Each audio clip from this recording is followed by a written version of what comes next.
Caira, a camera that can do this, but can also do this. Interchangeable lenses, and it magnetically snaps onto your iPhone, giving you a grip, giving you a shutter button, but more importantly, instantly transferring every picture to your phone, allowing it to have GPS tagging, encryption, and instant sharing. Caira, the second generation of Alice camera, has a couple of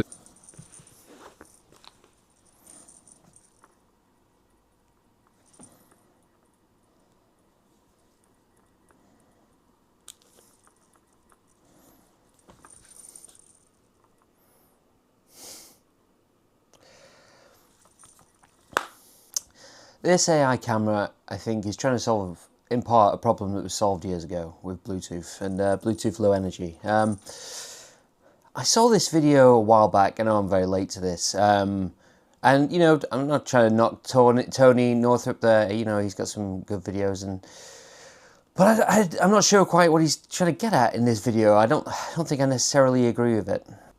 Especially the part, you know, talking about how, you know, you go around, you take pictures, and then you have to offload them from the SD card and get them into your device.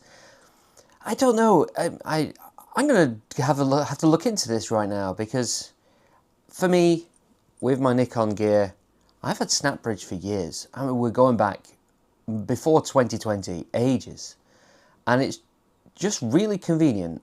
He's right. It's convenient to be able to take a picture and have a version of it on your smart device, whatever, phone, so that you can just interact with and send social media to whatever. That's great. But there's also other problems with this as well, where it's extremely easy now to just USB cable to your phone and upload directly into Lightroom, even the RAW files. So let's dig into this a little bit, and I'll just share my thoughts on just this whole situation. First of all, it's around Christmas. I'm wearing my Christmas cardigan. It has bells on it. I apologize if they're jingling through this this video, but treat it as some kind of holiday cheer. Hopefully it's not too dreadful. Maybe I'll put some kind of high-pass filter on the audio of this video if it's particularly bad in the edit. The SnapBridge equivalent like ecosystem across all the different devices. So Nikon, SnapBridge has been around for ages. I think it's got a bit of a bad rap. I think I want to do a video on just showing how it is actually good. And if you do have a Nikon camera and you're not using SnapBridge, you are missing out. It's just really handy. To just walk around, get a whole bunch of stuff. You can just review some of them on your phone. You can even, if you want to, you can go in and directly transfer the files to your smart device, and then you could upload them if you haven't got a cable on you. And the thing is, even if your camera's off on Nikon, it will transfer the files as well. Now, they are 2 megapixel JPEGs, which is more than fine for things like Instagram, Facebook, WhatsApp. WhatsApp compresses images anyway. Perfectly fine for most scenarios. And let's be honest, if you're editing something on a small little screen out in the middle of nowhere, it's not some work that you're really trying to use the whole sensor, get a really large, you know, print out of it. You're going to spend more time on that back at home. So it looks as well like some of the other systems do have their own apps as well. Sony's got a creators app. Apparently it was terrible in the past and has got better with some of the newer cameras. So there you go, there's a similar thing there if you're on your Sony. Fujifilm's also got their own, is it X app? Yep, they've got the X app, and that's got background transfer now. And Canon apparently has some problems with connections I've seen, but you know, they have some kind of solution. So that's the main camera brands there. So in terms of this idea of having to use SD cards and transfer them off, this is an argument from over half a decade ago. I don't think it stands water at this point in time. The other thing, he does talk as well about the computational photography side of things. Thing is, most people now, here it is.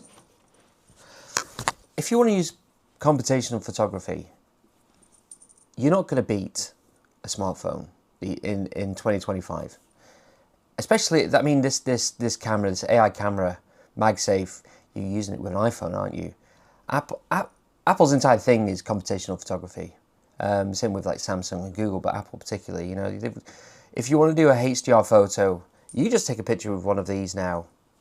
It's realistically the amount of time, research, money, and everything that's gone into computational photography on the mobile devices. It's above and beyond an independent small thing you can do. So realistically, you know, how good is the computational photography going to be out of that? You know, if you've got a big interchangeable lens out, and you're trying to do some kind of HDR shot, you're on a tripod, and if you're going to bring a tripod with you and you're going to be trying to do that kind of shots, well, you might as well just use a proper camera for that. But as you're walking about and getting HDR type things, I mean, do people really like HDR? I'm sure the computational things are better than, for example, my basic Z6 over there, but at the end of the day, you know, as I said, you're not going to beat a smartphone. And realistically, if you're the type of well, you have to have a smartphone to use this AI camera, right? So I'm not sure that really stands water. Also, I mean, editing the RAWs on the camera, I'm not sure you really want to be doing that. Most people will have their preferred editing suite of choice, which has all their presets, all their tools, all the stuff they're used to. I'm not sure I agree with that either. I think there's something else to be said as well with the kind of ergonomics, like the battery and stuff. Okay, so you could argue that most phones now, let's take this phone for example, the Z Fold 7. I do get a full day out of it. I charge it on wireless charging at night, so I only charge it to 80%. I never run out of battery, and it's perfectly fine. But if I was using that with, you know, Magsafing it onto a camera, and then spend a lot more time, it would be used a lot more of the battery. The ergonomics as well would not be great. Obviously, something like this is probably going to be a smaller setup than using, for example, the full frame camera there. But isn't it just going to be so much of a compromise? Like just a faff trying to okay, I'll get one thing out of my pocket. Well, it's an interchangeable lenses, so it's not going to be small. And then let's try and attach the phone to it. You've also got the situation of, you know, if you want to use your phone, well, let's just double click the power button, and there we go, we're on, right? So if I want to use this, ready to shoot. Whereas if I want to use this AI camera, it's get the AI camera out of the pocket, get the phone out of the pocket, put them together, then acquire and shoot. Both, that's not great. I don't understand how that is a good scenario. You tell me in the comments why I'm wrong, if I am, but everything that I've bought in the past few years with like camera accessories has been to try and make the process nicer and easier to use. You know, the Peak Design capture clip, so it's easier to use while walking. Even the different upgrading from basic like Amazon round the arm kind of straps, just to make the experience better. This seems to be making it worse. I mean, who would it before this thing? Well, I guess if you love gadgets, there's that's something. You could maybe argue, you know, if you're someone streaming on your phone, you could use a real lens. You know, you're using your phone to do your streaming, and I mean, you see all these IRL streamers right now. They just go around and do whatever. You could argue that, but I don't. But even though you could have a better quality doing your live stream, I'm still wondering, you know, would you trust, holding on a selfie stick out there or something, all clipped together with MagSafe, your phone, if you're using an iPhone, because this is the thing, is that going to work with Android phones? So it's very US centric. This is not going to be massively popular in outside of America. Is the connection strong enough that you would trust, you know, this AI camera, expensive thing, plus your expensive phone?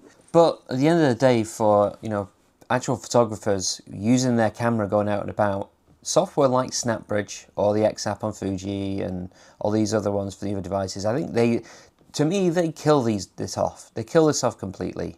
You know, the convenience of having a copy of the picture on your phone already exists, and we don't need a new tool. We don't need a new piece of technology to sort of get in the way of that and make the situation worse. And, you know, when it comes to editing your pictures on the go, you can just get Lightroom on your mobile device, plug a cable into your camera, upload them into the cloud version of Lightroom, and there you go. You can then edit them on the go on your device. You don't need another piece of kit in between it. You can use your existing camera hardware. Unless you're unfortunate and you have a camera that, for example, the D750, incredible camera, doesn't have SnapBridge. What a shame. So thanks for watching this video if you got this far in. I'm trying a few different types of video on this channel now. I just hit the kind of 100 subscriber mark, and some of it is coming from things about, for example, the Z Fold 7. This is the replacement after my previous one broke. Or, you know, if you've got the Tab S11 Ultra here, and I've got some subscribers as well from my photography content. I'm trying to figure out how best to kind of navigate this thing. So if you stuck around this far and you feel like commenting and letting you know what you enjoy about this or this channel or whatever, just drop a comment. As always, a subscribe is appreciated. And, you know, I think Tony's got some good videos. He's probably, this is some kind of sponsor segment possibly, but even if it's a sponsor segment, surely you've got to put it out there, you know, what's the reality of this? I think it's a flawed premise. So hopefully this doesn't get me any hate from any Tony Northrup fans out there. I do think that as a couple, they are great. But thanks for watching, and catch you in the next video. Signing out.